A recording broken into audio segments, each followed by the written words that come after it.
Hello, just wanted to note that this sponsorship is brought to you by Blake, your podcast editor. Until now, editing your podcast was time consuming and kind of strange. Listening to your voice and wondering if you pronounce the correct there obvious enough. Blake is now offering free podcast edits in exchange for your honest review. Check her out on Facebook or on Instagram, Blake, your podcast editor. Hello, my name is Rissa McCowan. I am being joined by Kathy Gleason. It's lovely to have you. It's nice to be here, and thanks for the invitation. I never thought my story, so to speak, was of interest, but it's always one of those when I start talking about the path I took to get to where I am, everybody's eyes kind of start to get bigger and everything like that, their eyebrows raise. So I just thought maybe I'd share it with you and we might just have a fun conversation today. So thank you so much for doing that. Oh, sure. My pleasure. So feel free to interrupt with a question or just, raise your hand or point at me or something and I'll stop. Basically, the most interesting part of my life, I think, was when in my early 20s, divorced, one child, decided that I just was doing everything in my life to please my family instead of to make myself happy. So I grew more and more frustrated with that. And eventually, you know how the romance story goes, you meet this guy and you think everything is great and this is the one. So he really wasn't what my family liked at all, wasn't responsible, didn't hold a job, would much rather have gathered empty cans and recycled trash and iron and everything along the highway to cash it in for money. He had it in his head that he wanted to leave New York State and go to Illinois, where he found his cousins were living and he thought his cousins could help him find work. Well, I knew if I told my family, they would try to talk me out of it. So I thought, this is my chance. This is my chance to get out from under my family's control. And literally in the middle of the night, in the dark, I left town with my daughter and never told my family, just left. Now you'd think in my early 20s, I'd be a little more responsible, but no. I guess that shows how frustrated I was. And we're not necessarily as mature as we think we are. No, sorry to interrupt you. Yep. On that point, I just turned 26 last month, and I joked to another person I had talked to, like 18-year-olds, 17, 18, 19, they think they know everything. And I'm at 26, and I told the other gentleman, I said, I know nothing. So that's not surprising that I hear, like, that's brave, but not surprising I hear of you taking off in the middle of the night. It's very brave. Yeah. Yeah, and it's probably a good thing I didn't know what was going on with my family back in New York State. But here I was in Illinois the next day in the afternoon at the house of his cousins. And we find out that the cousins didn't know we were coming. They had no room for us. So here we are with no place to stay. Well, stayed in the car for a few days. And I thought, oh my gosh, I'm turning into just the people my parents would never want me to be. And we heard that there were some jobs locally. We took some part-time jobs. Then lo and behold, guess what comes next in the romance? I was pregnant. Didn't intend to be, but I was pregnant. So I couldn't work anymore. And it got to the point where we just had nowhere else to turn. We heard that there was a carnival in town. And he decided that he would go and see if he could just pick up some work. The carnival was breaking ground that night and leaving. He had heard that sometimes you could just help out and get paid that night. So we went there. He did that while I slept in the car with my toddler daughter. And then he came to me, I think it was probably early morning. They were finished with all the rides, tearing them down. And he said, this guy wants us to come with the carnival. He wants us to join the carnival and travel with them. What? So we talked. The ride superintendent took us to the food tent. He fed my daughter. My daughter just immediately fell in love with him. He was very charming, very handsome. And we decided to go with the carnival. And we did. So I kind of ran away from home and joined a carnival. Wound up being there with 3 seasons, and I was a big hit at the carnival because my strong subject in school was math. So I became a ticket seller, more commonly known as the fox in the box. The ride jocks on the rides would, tell the crowd to go get their tickets from the fox in the box. And that was me. A lot of tales, a lot of funny stories, a lot of great stories. But I learned a lot about people and about not judging. There were drugs all over the carnival. And most people that were on the carnival were all people that were running away from something, whether it was the law or families or whatever. If I may ask, I'm just curious about the timeline. So around what year was this? This was in 79. Okay. Because about 3 weeks after joining the carnival, I started to hemorrhage and had to be rushed to the hospital where I gave birth to my younger daughter by cesarean section. And the hospital didn't want to take me, but it was such an emergency that they had to. I actually left the hospital against medical advice 3 days later because we had no money to pay the bill, of course. So we left and took the baby right back on the road with the carnival. So both my kids are carny kids. One of the best stories, I think, with my older daughter. Do you have another question? Yeah, I just I thought that was really Yeah. so you just went in, had your baby, and they were like, you need to stay, and you're like, oh no, we're gonna go back to the carnival now. We're fine. Well, I did stay a day and a half, but every time I would doze and wake up, there was a note on the pillow, or somebody was in my office asking how we were going to pay the bill. Oh, And I thought, I just, I have no money. Well, I don't know what to tell you. I have no money. I have no insurance. so you just not that it's a bad thing. I think that's great. Yeah. So you just kind of bailed out there. You were like, oh well, we can't pay this. Let's Yeah. go. That's So, I felt good. I was up walking around. The baby was pronounced healthy. So, okay, well, we'll just go. That's amazing. We won't make you spend any more money on us. We will just go. So we did. And life on the road with a newborn baby is pretty tough because what you have for bathrooms are porta potties. Certainly no place to bathe a newborn or anything. It was very, very difficult. It was a rough life. Things on the road with Carnival now are a little bit better because at least they have some dormitory trailers and things like that. We had to sleep in what's called the possum belly of a trailer, a flatbed trailer, which is really where they store all the lights and all the gear. Oh, okay. Very small area, or we would sleep in our car, something like that. So it's same as being homeless pretty much. And we did that as a ticket seller. I got paid $12 a day. And the day would go from whenever the carnival opened, usually at 10 in the morning, because it was summer, and until midnight or 1 or 2 o'clock the next morning, $12. But we did it. I mean, we had no bills to pay. So, you just kind of get along. But like I say, people, you learn not to judge. And we really only knew people by their first name or by a nickname. I was just called Mama because, of course, I had the 2 kids. My older daughter, who at that time then was, she was almost 5. She was pretty much the princess of the carnival. Everybody loved her, and she loved the rides.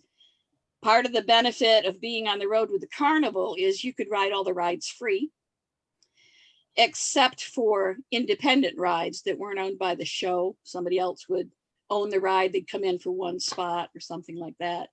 And there was a particular day that my daughter went up to that ride jock and said, I'm with it. That was the term for letting people know you were with the carnival. I'm with it, and I want to ride this ride. And the guy said, you can't, no free rides. And she said, but I'm with it. She just didn't understand why you wouldn't let her ride. And he kept saying no. And she finally turned and she pointed to the man she knew was her father, who it wasn't. it was my first husband that was her father, but she pointed to him and she said, "See that man over there? Well, that's my dad. And if you don't let me ride, he's going to come over here and beat you up." So the guy let her ride. So she learned her assertive characteristic. She learned that at a very young age. And that's fared well for her, because she can be pretty insistent when there's something that she wants or something she knows that's right. So And I want to yep. so like, did you guys travel over the US? Well, we started in Illinois and everything, and went from there to Kentucky, Tennessee, then down south as the weather got colder to Florida, Alabama, Georgia, and then went to Texas for what they call winter quarters. That's when the show goes off the road and they repair the rides and everything. And we tried to pick up some part-time jobs then, but usually how we made money is going to the plasma bank 3 times a week, which was another interesting thing to learn in life, where 2 or 3 times a week you could sell your plasma for $10 or $15. You'd go in, they'd draw a pint of blood, throw it in the machine, and then give you back the red blood cells and keep the plasma. That's become more of a common thing, actually. And it's, I don't know. I never knew if the desperation was the same back then. Some people don't do it out of desperation. They just want to help. But, and I'm not saying this is a good or a bad thing, but you often hear of college students, it's a joke, donating their blood or their plasma just to pay for books. So that is still a very, very occurring thing right now. And that hasn't went away at all. Right. Well, you learn to be resourceful. Yeah. And if you have a need and there's not an obvious solution in front of you, you start to ask around. And eventually you find something that's going to work. It might not be exactly what you want. So being on the road with the carnival, I think I learned resourcefulness. I think I learned to read people better and maybe be more empathetic to people. As I say, we traveled with the show for 3 seasons. After the first year, we were primarily in the Texas, New Mexico area, kind of stayed around there. Of course, Texas is a big state, and we saw a lot of it. So it was very interesting. And other than the hardships, I really loved the life, because I really didn't have any responsibilities except to my kids. So that was kind of freeing. And eventually I did call my mother and tell her where I was. How long later did that happen? It was probably a little over a year. And I told her that she was a grandmother again. It was really hard for me to break down and call, because I knew that she would be very, very upset. Little did I know that she had been so upset that they had actually called the police and filed a missing persons report after I left. They were fearful that the guy that I left with, the one they didn't like, they were fearful that he had harmed me or had forced me to go away. So was the missing persons case like just out until she called you, or you called her? Yeah, they had still been looking for me, but of course, being on the road like that, there was no way they were going to find me. So they thought you were missing for over a year, and you're just out traveling with the carnival folks. I'm just out having a good time. Oh. Isn't that rude? I think it's great. Yes and no, but I'm still kind of smiling about that. That's great. Well, I laugh about it now, but at the time it was kind of traumatic. We did eventually talk it all out, and my mother, being the wonderful person she was, did eventually forgive me. She never forgot it, but she forgave me. And my brother will now and again kind of laugh about it here and there. I think they were more fascinated with what I went through once they found out that I was okay and hadn't been harmed at all. I think then they were okay. My girls love to talk about it to this day. We laugh about some of the funny stories and everything like that. It was difficult coming off the road. And I did that when my older daughter had to go to school, because nothing was going to get in the way of her education. So in Texas, we came off the road. She went to school. I took a job as a nanny because I needed a place to live as well. And the guy that I had actually traveled with eventually decided he wanted to do something else, and off he went. So it was just my daughters and I raised them both. We eventually found our way back to New York State, back to my family. and I took a job as a secretary, worked my way up through, would never mention that I had traveled with a carnival Oh, really? because, well, to me, I didn't want people to know because the carnival stereotype was so negative. They were always unkempt, dirty, filthy people that at least that was the impression that I was given. And they were not people that you'd want to associate with. Here I was working at a university and wanting to move up the ladder because my daughters are getting older and starting to think about college. I wanted to be able to provide for them. So I never said anything about the carnival until one day I accidentally let something slip.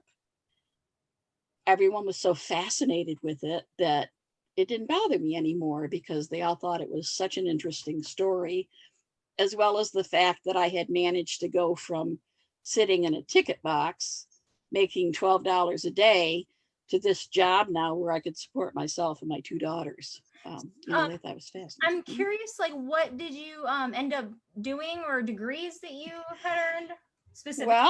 Well, I took some college courses. I wound up almost getting my bachelor's degree.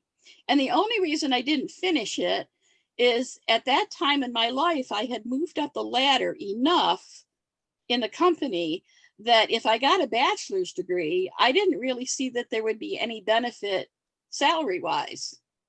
So I thought, why put myself through this anymore? I'm never going to, it's not going to result in any pay raise or any title change or anything like that.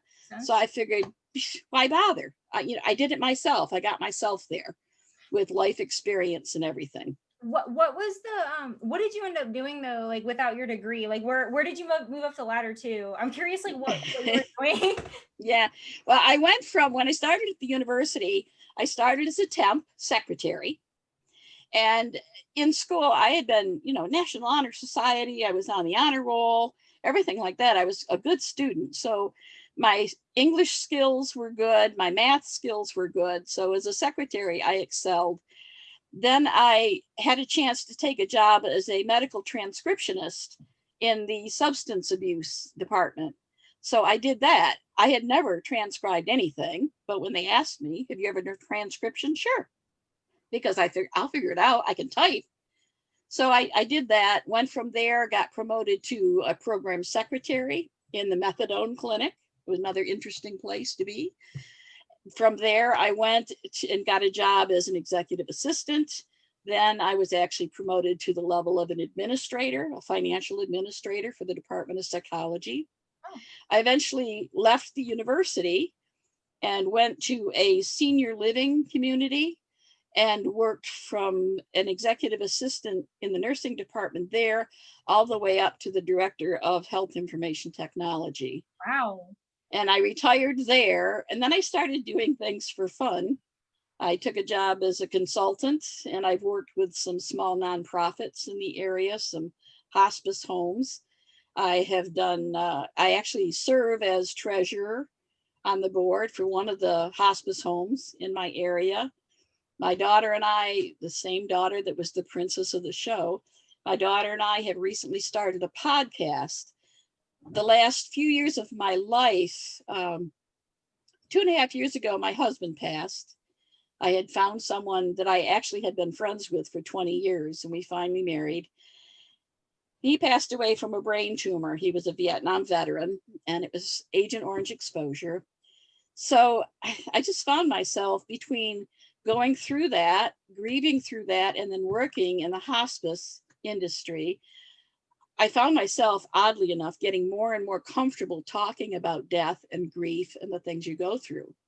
So the podcast we started is called As I Live and Grieve, because I believe now that when you lose someone very, very close to you that you've loved a lot, you probably will grieve for the rest of your life. It will be like breathing every day. So we started the podcast. I'm having so much fun with this podcast and meeting new people. We do an episode a week and just kind of enjoying life now. My older daughter is married. She has 2 boys that are teenagers now. One is learning to drive. I'm very, very close to them. all of them, my grandsons and my daughter and her husband. My younger daughter lives in Texas on a little farm in the middle, literally in the middle of nowhere. And she has a same-sex partner. They have, oh gosh, peacocks and calves and pigs and ducks and all kinds of animals. It's like visiting a petting zoo when I go to visit her. But I just love my life. So I it love was kind of a squiggly path. I love that from what I've heard from this, like, you know, so other people might have turned what happened to you, for example, into something not so great. And I love that you turned it into a better path, you know, even later in life when you lost your partners, like it, you know, I love that you're talking about, you know, accepting that you can grieve over these things, accepting you need to grieve over things you're going to. And as you said, it'll happen for the rest of your life. I'm so happy to hear that you're saying that you're in love with your life right now and you're finding things to do. And that's amazing to me. Well, I think that you can, well, a lot of people say you can do and be anything you want to be. I think so much of it is your own mindset. You can wallow in self-pity all you want. You can be a negative person. And I think most of what you're going to experience is negative because that's the way you perceive it. So I kind of challenge, in fact, I do this to a lot of people I know. I challenge them for one 24-hour period to remove negativity from their life, all negativity. Try to not say the word no or not, or, you know, golly gee, or feel bad about something that's happened to them. Try not to do that and just try to get rid of negativity. And I really think that you'll find that your life will turn around because you have a different outlook. I really do. I really believe that. Thank you for that. I appreciate that bit of wisdom from you. I was going to ask if you had any advice and you just kind of came out with it. I didn't even have to ask you. Well, that's the mom in me, I guess. I'm always willing to give advice. You know, life just isn't easy and we don't always make the right decision.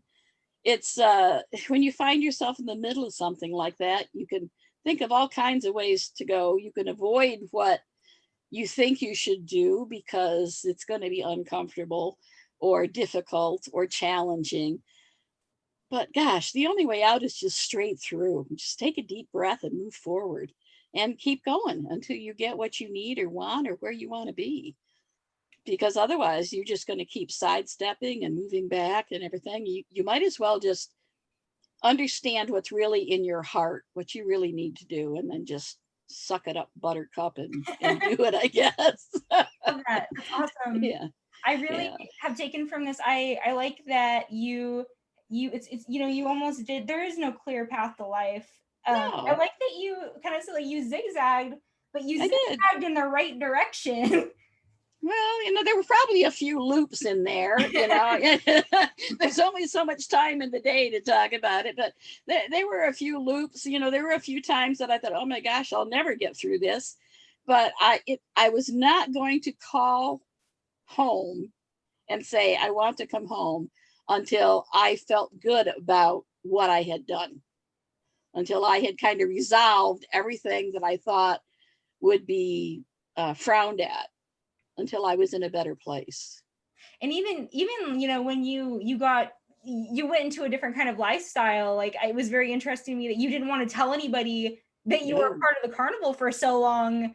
No. That's really, that was kind of in the same like way that was interesting to me, like not wanting to call home, not wanting to tell people who you were now working with in a different kind of life, what you had done before. And that's, super, super interesting to me. Yeah. And, you know, and I did write a book about my years with the carnival. And it did get published. It's out of print now, which is an interesting story in itself. The publisher went out of business. Okay. And, you know, when you work with a publisher, they have the rights to your book. So the publisher went out of business and they still hold the rights to the book. What?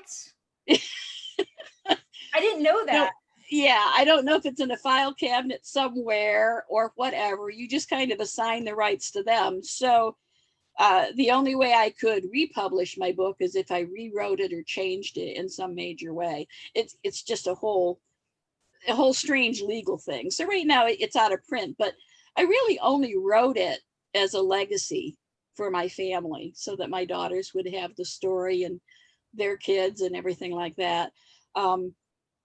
So that was just another chapter, and it was fun to do all that. So you try to take things, and there's all kinds of platitudes, when life give you lemons, make lemonade, and all of that. But so many of those things really are true if you think about it. Yeah, I think, right now, I've personally been having a hard time, and I've been with this, talking to people alone has made me feel better. But during the pandemic right now, like, so many people are having a hard time seeing the positive in things. Yes. And it feels like for so many, there is no light at the end of this tunnel. And I was talking to somebody the other day, and I do think that's the issue is it's not that we're not used to seeing bad things happen, but we're used to bad things ending within a few months at least. And exactly. I'm not talking about like wars or, obviously things like that, but things of this nature, it seems like they end in a period of time. And that's the struggle people are having mentally, is we have not quite seen this direct light at the end. And so many are struggling with seeing the positivity right now. Yes. So hearing your story, that makes me personally feel better. Like, hey, we could be upset about this in a certain way forever, or we can try and find some constructive way to be happy, if that makes sense. Yeah, it makes perfect sense to me. And, in some families, if you listen to people talk and everything, they're being forced to spend more time together. They may grumble and complain, but honestly, I think many of them will form a stronger bond because of this. They've had to come together and they've had to spend time together when normally they might be scattered in 5 or 6 different directions. So they've had some concentrated time. For a period of time before that, most families weren't even eating dinner together.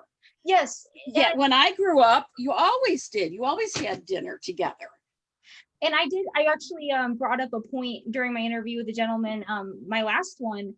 I told him, and I hope this makes you giggle, I felt jealous of him because, and I said this exact same, I'm only 26, but back in the old days, to me, yeah, exactly. Back in what was like the early 2000s, or what my brain can remember of the 90s, it felt more genuine. And I look at like things from like the 80s, the 70s, and a little bit before that, things just felt so much more genuine. And I feel so jealous, and I know jealousy is such a terrible emotion, but I'm a human and I'm admitting it.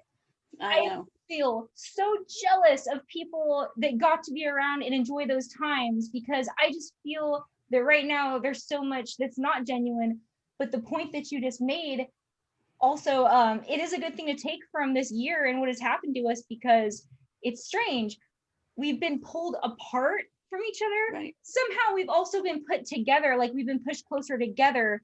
The world has been forced to slow down. And I really think that we're going to take things and appreciate things from this. I myself will not take things for granted. And I joke, like, when this is over, I'm telling you, my money is going toward live music. I want to go see so much live music that it makes me throw up. Like, I will not take anything for granted after this. And we're going to enjoy simple things, going to the park, just being able to hug someone. Yes. My goodness. Yes, oh my exactly. God. I think there should be a national hug fest or something when this is all over. That should be a grassroots activity in every community, just to have a hug fest. I will start a petition with you for that. There you go. There, we'll have it countrywide. Yes. And the other thing I want you to think about, maybe, because not everybody puts it in this perspective, but I've been doing this podcast on grief. Now, grief is commonly associated with the death of someone you love or care deeply about. Grief really is a response to any loss, any meaningful loss. COVID is filled with people grieving, but I don't think they realize that they're grieving. They've lost their routine. They've lost the ability to go out and shop at the mall or have lunch with their friends or go to a live concert. They've lost that. So you're grieving that loss. So if you think about it in that perspective a little bit, sometimes the emotions that you find yourself having make more sense. And I never would have thought of it that way, but you're absolutely right. Like completely. That's a Yeah. good point to make. So, think about that a little bit. Know that, it's, and probably 30 years from now, you're going to remember the pandemic. Yes. And you're going to remember what it was like, and you're going to remember how it hurt because you lost all those things that you cared about. Well, just on a little short note, something you could take with you. I work as a teaching assistant, and there's something, I think there's something specific. Everybody is being cut down in one way or another. People in different professions are seeing this in a different light. And I'm hoping to find people to talk about that too, who are in these professions being affected by this. I'm a teaching assistant. I'm watching how these children are being affected right now. And right. That is the thing that is one of the reasons it's hitting me so hard. And the fact that you're talking about grief really makes sense to me, even in that light with the kids. Yep. And I have to wonder too, there's so much controversy and so many people that are very quick to anger, whether it was the election or just the pandemic or whatever the topic. Facebook is riddled with people that are just so upset, to me almost unreasonably upset about some of the silliest things. And anger is one of the responses, one of the feelings of grief. So sometimes I just think if people have the presence of mind to think about the things that they've lost, go through in your mind and just list them and think about it. You'll get them back eventually. It's going to be a while. I have a basic thing, and I've mentioned this before, and I've thought about it tons, that I genuinely just miss. And I don't know if this sounds terrible or good. I miss not being afraid of people, because to me, and people may disagree with this, to me, what happened with this whole thing is I've never seen in my lifetime people being afraid of each other, being afraid of other human beings. And that is something, like the largest thing I'm going to enjoy again, and that I miss, is just being around other people and not feeling the sense of like anxiety or fear. Exactly. Yeah, I would agree with you. We're even afraid to think we've got a cold because you're afraid of what it could be other than that. So it's just all around us. It's very pervasive, and you really have to kind of be on your toes for your own health and peace of mind. I noticed that the other day. I caught myself saying something insane. Like, I've already accepted, I'm not going to go run into crowds of people right now. But I noticed this specifically the other day. I was like, oh, I want to go play out. I want to go find a place to play in the snow. I'm in an area where I can go find those relatively easy. I live kind of in the country-ish. And I found myself telling someone, I'm afraid to go play in the snow because what happens if I get sick? Something having to do nothing with being around anybody else. I'm afraid to do. Like, that's something I thought the other day. Yeah, we're just so on guard. It'll be nice to be able to relax, I think, instead of always being so tense and anxious. Yeah. So I'm sorry I kind of went on off a track with that. That's okay. The talk I've been talking about, I'm always interested to hear people's opinions, especially with the kind of life that you've had. Like, I wanted to hear your take on what's going on right now when you were talking about like positivity and just pushing through. Like, I almost myself wanted to hear, like, how would you suggest to push through in the situation we're in now, because you were able to push through many hardships back in the day. So I appreciate you giving me us, everybody, that advice, because I think we really need that right now. Yeah, I would agree. Anything you can do, but I think a lot of it just comes from really knowing your situation, knowing what your options are, not necessarily choosing the easiest one, but the one that will get you through your challenge the quickest. And just, like I say, take a deep breath and push forward. All right. Well, do you have anything else that you'd like to say or anything? It's okay if you don't. You gave me quite a bit. I really can't think of anything else now. I really enjoyed talking with you. It's been refreshing. You wanted me to talk about things, but I've really enjoyed your insight as well. Thanks. Well, thank you for being here with me today. And I am actually super interested. I would like to watch you and your daughter's podcast. And yeah, ours is just audio, so you can just listen in. Hey, We don't do video. I got a little bit of a timed car ride to work, so I might just start listening here and there when I'm driving to work. Yeah, we try to keep them to about 30 minutes. And the first one is just, in fact, the first one is only like 16 minutes, and it's just why we're doing what we're doing. And making sure people understand that we're not licensed therapists and we're not clinicians. We're just like everybody that's listening. We're just people that have gone through losses. And the one we have releasing this week, in fact, is about a woman who became a widow just very unexpectedly. Woke up one morning and her husband was dead in bed. We've done one on COVID by a bereavement counselor. We've done one on finding your way through grief. We've got some great ones coming up after the first of the year about suicide, just a whole variety, but we get very specific about it. Just the first few were kind of general about grief. And one, I think the second week of January, we've got one that speaks to this whole issue about losses in your life.